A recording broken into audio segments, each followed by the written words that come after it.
Speaking of 2018, what do you plan to do to encourage or promote good working relationships in the Senate?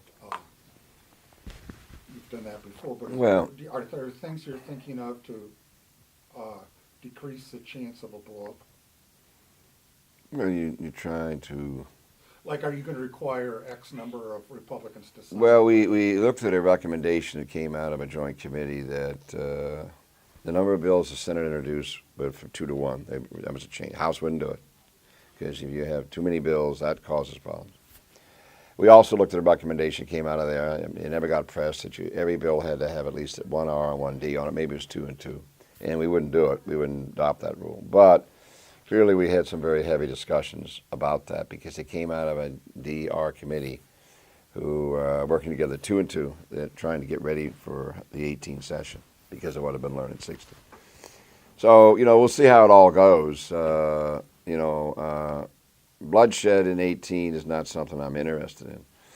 And we've set a pretty good tone in the Senate, but, we're still Democrats and Republicans, and we have incredible forces we're up against that are so powerful, trying to tear us apart and not have us go into our separate camps and not even deal with the other camps.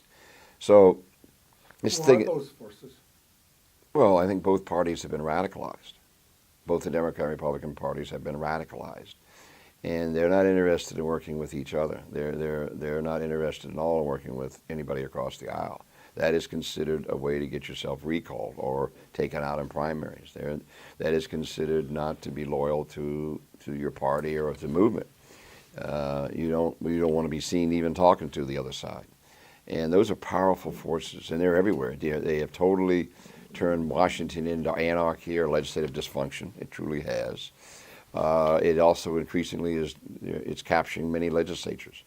That we don't deal with the other side. You don't deal with the other party. It's our party or no party.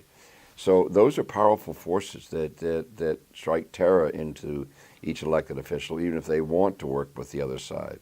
So we're in a very dangerous situation in this country. We are going to reach the point that your legislative branches could very well be so polarized that they become so gridlocked that increasingly all you got your executive and their staffs to get you through government. That's the only way you can get through government is be it your mayors, your governors, your president, their staffs making up things maybe they should or should not do through executive orders or whatever to try to get everyday government to run because your legislative branches simply cannot function.